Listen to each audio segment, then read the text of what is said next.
All right, hey everyone, welcome to another episode of A Gundam Explained. Today we're looking at the Robot Spirits Gundam Crossbone X1. Here is the box of that thing. See if I can get that in frame. Yeah, it's kind of a long box here, and this was actually a recent release, and it's really at a good price.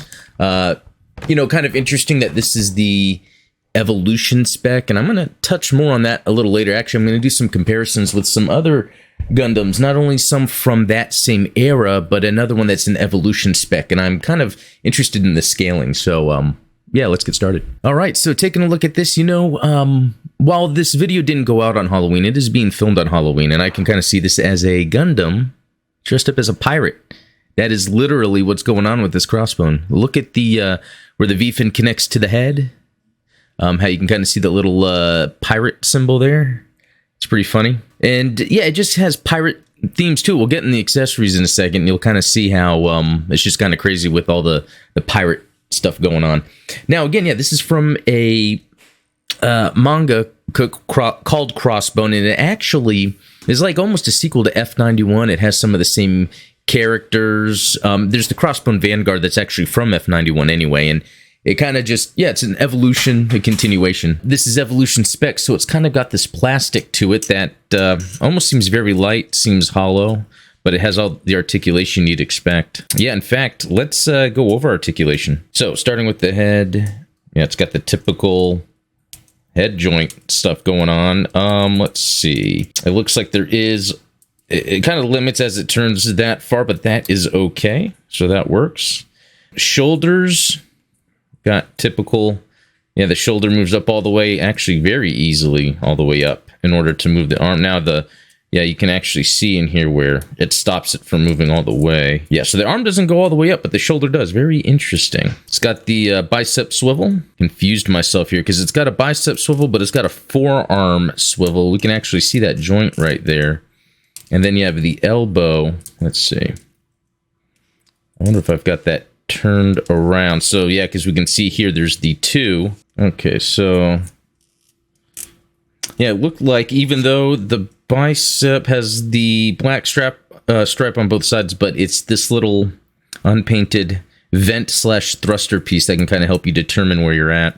And there being an opening right here for the elbow so that you can do the full, and it goes up all the way, more than 90. Shoulder can get in the way. Yeah, and even with the shoulders, very interesting. So like, look at that. The shoulder piece within the shoulder can move around all funky. I don't know what that's about. We'll look at the manual here in a second. And then there's this on here that has a lot of articulation as well. That's for some of the accessories we'll get into in a second. And then the hands on a ball joint, and it looks like there's another swivel at the wrist. So let's see. Yeah, so there's 3 swivels: lower elbow, wrist, even another wrist, and then up at the bicep. So I guess it could be easily, like I was just, to get turned around on that. That is the arm, a lot of articulation. Okay, so let's see, waist swivel. Yeah, that is very well done. Don't have to worry about that. Let's see.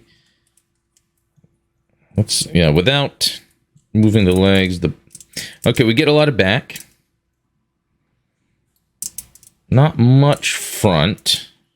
Actually, yeah, if you kind of work the top part here where you can see the gap and move the yeah, I guess it's in like 3 different areas. Yeah, 3 different areas back here that you can use to kind of get some of a forward crunch, but not much. All right, so then some more articulation is these back thrusters. Now what's an awesome design that I totally love about the Crossbone design is this is really where the cockpit of a ship is that comes out. There's this real grade.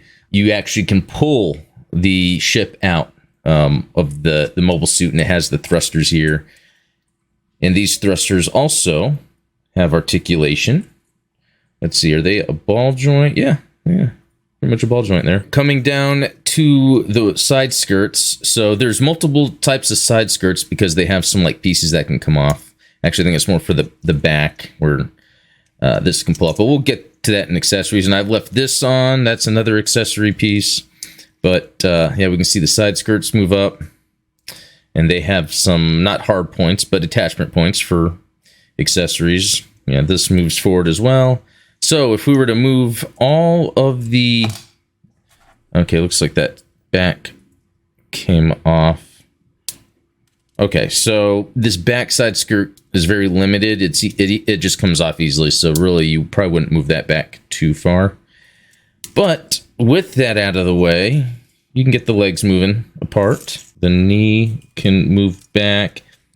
And it could probably go pretty far, but I think it's limited because of this back skirt, because it comes off easily. You see that? But then you can get this all the way up if you needed to, but this gets in the way. Again, it's probably not necessary, though, for any posing for it to be that dramatic. And we get, yeah, swivel.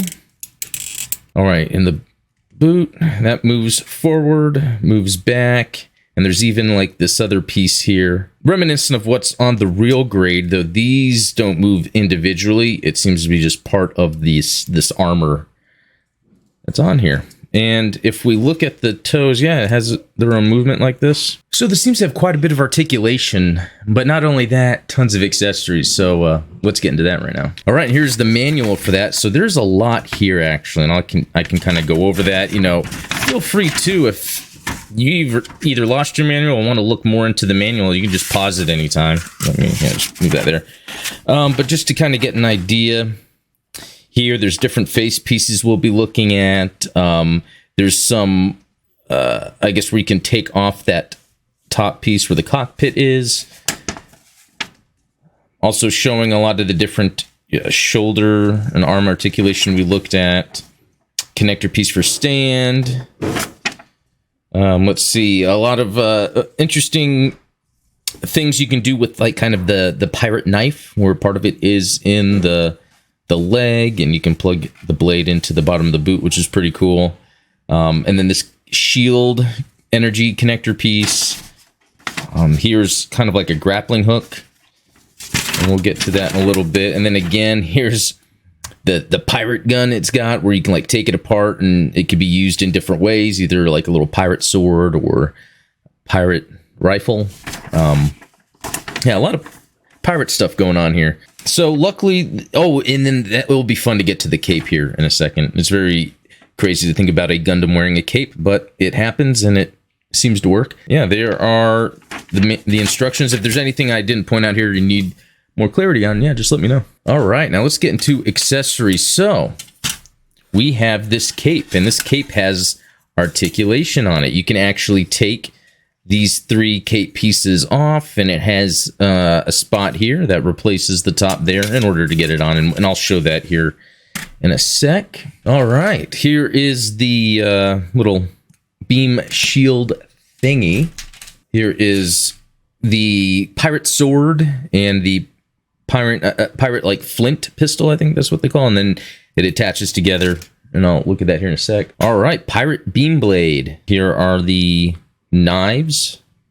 They're just attachment pieces for the knife, which is actually in the back here, which is pretty cool. So we can open that up, and then here we go, and that just, yeah, plugs back in here, and there's one on both sides. It's pretty cool. All right, so also comes with the normal beam saber hilt, which means the beam saber blades, and this is pretty cool because there is a slight effect detail here at the bottom where it plugs into the hilt. So, you know, it looks different than the other beam sabers. So you could probably tell a difference if you happen to have them all thrown into the same storage.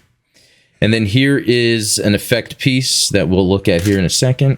Replacement back side skirts that don't have the removable grappling hook part. And then also a replacement V-fin.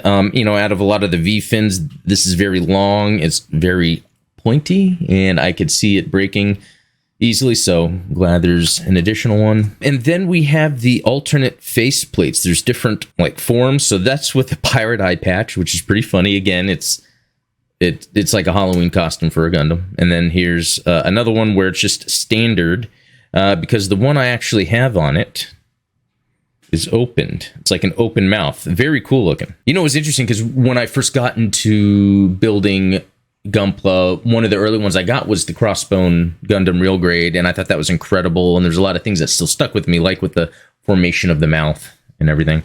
And then also here we have the hands, no hand tree, and it's kind of limited in what there is. There is kind of this hand does something. It's kind of a trigger finger, perhaps fully the trigger finger, because there's actually a couple. Yeah, like this one here, I guess would be more for a beam blade, but just looking at this, it doesn't have like the finger separately to be in a trigger finger, but if we look at the guns here, they're not really made for that anyway. Yeah, I guess others for like the beam saber, the closed fist, and then open, just for dynamic poses or to maybe two-hand a gun. All right, so let me slap together some of the accessories. So when you remove this top piece here, you can actually see the cockpit window. That's actually pretty cool looking. And then these are removable on each side.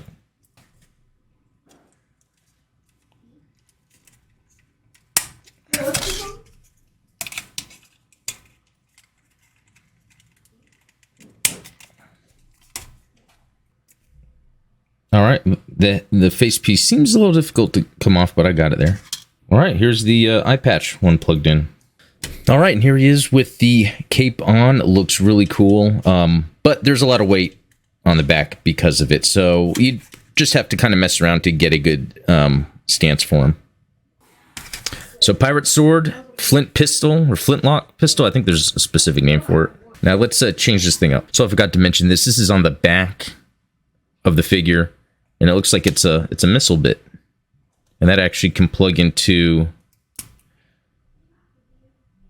the gun when you have it like this. So yeah, the flint pistol can be plugged into the beam saber pirate sword to make it a missile launcher. Then you take these apart, and they can be plugged in here. Well, let's see, that probably go like that, right? So another accessory piece I forgot to talk about because I want to show it off is this. It was in its own package. I haven't even opened it yet, but this is, yeah, let's just get into it. All right, so looking at this arm piece here. So this can move out to maybe be a shield. I tell you know what? I'm going to take the cape off. It's so unwieldy when you're trying to do everything else. You can actually plug them into. All right, and that's what that looks like.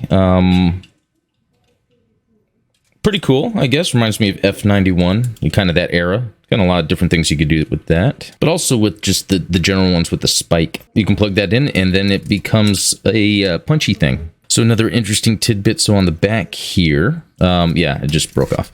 Let's see. Okay, so that was an easy way to do it. There's like a tab here. You press in, and then you get this. And with that removed, it just then makes it look like he removed it to plug this in. And voila. Pretty cool. Another thing has to do with the front here.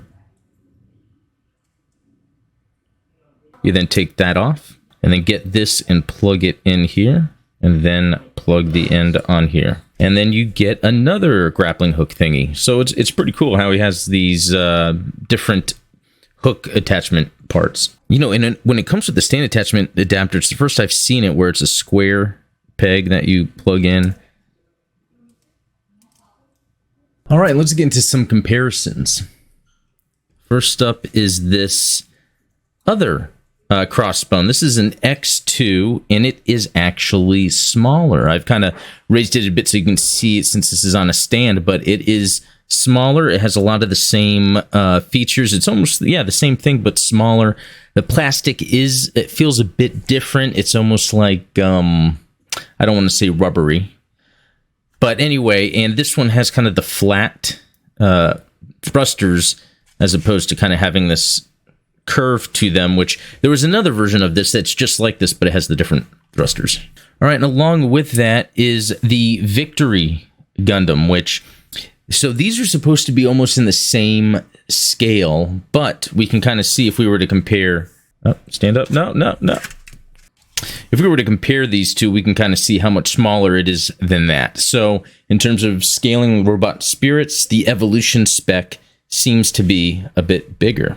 And how I know that is, here is the F91 evolution spec. So we can see how much larger it is in the Victory, and really they're supposed to be in the same scale, as far as I know, because that's when they were able to make the reactors a bit smaller. But even these are now the same size. Now, there is another Robot Spirits F91 that came out before this. That's the non-evolution spec, so that may also be smaller. I will say when it comes to, again, the evolution spec, I'm not too sure exactly what that means, but they do have the same feeling plastic to them, where it seems lighter, hollow. I don't know if that means cheaper. And I mean, that's one thing I want to keep in mind. These were not on the higher end of the price of Robot Spirits. In fact, they're on the lower end.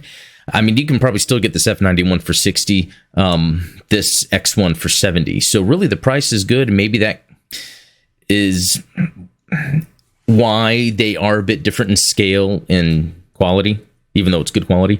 You know, one thing with this F91 is the rifle easily broke. So again, I don't know if the type of plastic being used is cheaper and it makes it easier to break things. But anyway, there you have it. That is the X1 Crossbone Robot Spirits Gundam Evolution spec specifically. There are previous versions to this, but I think this is totally worth it. It's in that kind of lower price range of Robot Spirits. It's a newer release, so probably easy to get like on Amazon or whatever. But if you have any questions about it, let me know. And thanks for watching. See you next time.